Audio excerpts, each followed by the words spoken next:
नमस्कार, news 4 city में आपका स्वागत है। आइए सुनते हैं ताजा समाचार। भ्रष्टाचार निरोधक शाखा ने आज आम आदमी पार्टी के 2 वरिष्ठ नेताओं मनीष सिसोदिया व सत्येंद्र जैन के खिलाफ क्लासरूम घोटाले में एफआईआर दर्ज कर आगे की जांच शुरू करने के आदेश दिए। इस मुद्दे पर अपनी प्रतिक्रिया देते हुए भाजपा के दिल्ली प्रदेश अध्यक्ष वीरेंद्र सचदेवा ने क्या कुछ कहा, आइए सुनते हैं उन्हीं की जुबानी।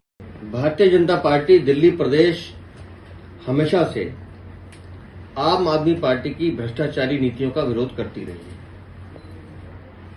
और आज का दिन आम आदमी पार्टी और उनकी सरकार के भ्रष्टाचार के लिए बहुत ही निर्णायक दिन है।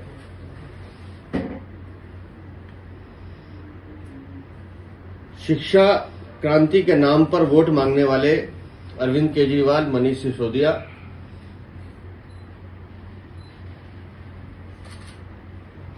के काले कारनामों को कई बार हमने उजागर किया है, लेकिन आज जब भ्रष्टाचार निरोधक शाखा ने शिक्षा एवं शिक्षा सुधार के नाम पर क्लासरूम के निर्माण में घोटाला करने पर आम आदमी पार्टी की सरकार में उप मुख्यमंत्री रहे मनीष सिसोदिया और जेल में मसाज कराने वाले मंत्री सत्येंद्र जैन के खिलाफ एफआईआर दर्ज की है। हमारी एक मांग ये भी है कि मनीष सिसोदिया, सत्येंद्र जैन के साथ साथ anti corruption branch Arvind Kejriwal की भूमिका की भी जांच करें।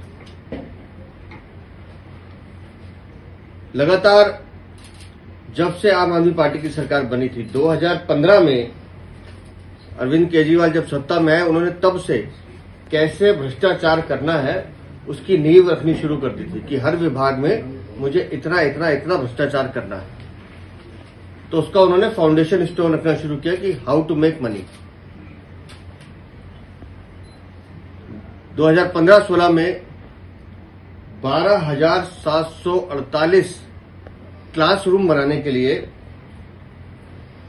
अरविंद केजरीवाल ने 2,982 करोड़ का बजट आवंटित किया। अब आप 2,982 करोड़ को अगर मल्टीप्लाई करोगे 12,748 से, तो इसका मतलब सीधा था कि एक कमरे की कीमत 24,86,000 रुपये दिए गए, जबकि सीपीडब्ल्यूडी का जो मैनुअल है सरकारी, उसके हिसाब से एक स्कूल के कमरे की लागत 5 लाख रुपए से ज्यादा नहीं होनी चाहिए।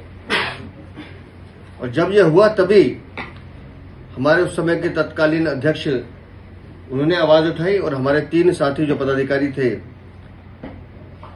हरीश खुराना, कपिल मिश्रा और नीलकांत बख्शी, उन्होंने एंटी करप्शन ब्रांच में इसकी शिकायत दर्ज कराई।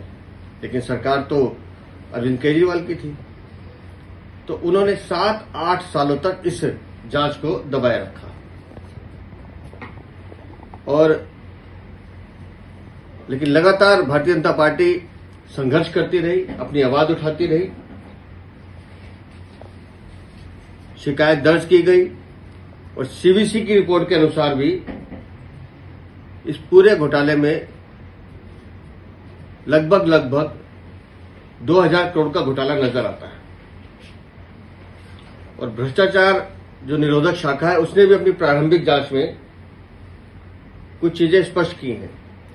जानबूझकर 999 करोड़ से ज्यादा के ठेके टुकड़ों में बांट के दिए गए ताकि टेंडर न करना पड़े, कैबिनेट से अप्रूवल न लेनी पड़े, उसकी फाइल एलजी के पास ना जाए, अप्रूवल ना लेनी पड़े, उस हिसाब से टेंडर किए गए और एक ही ठेकेदार को बार बार वो ठेके दिए गए।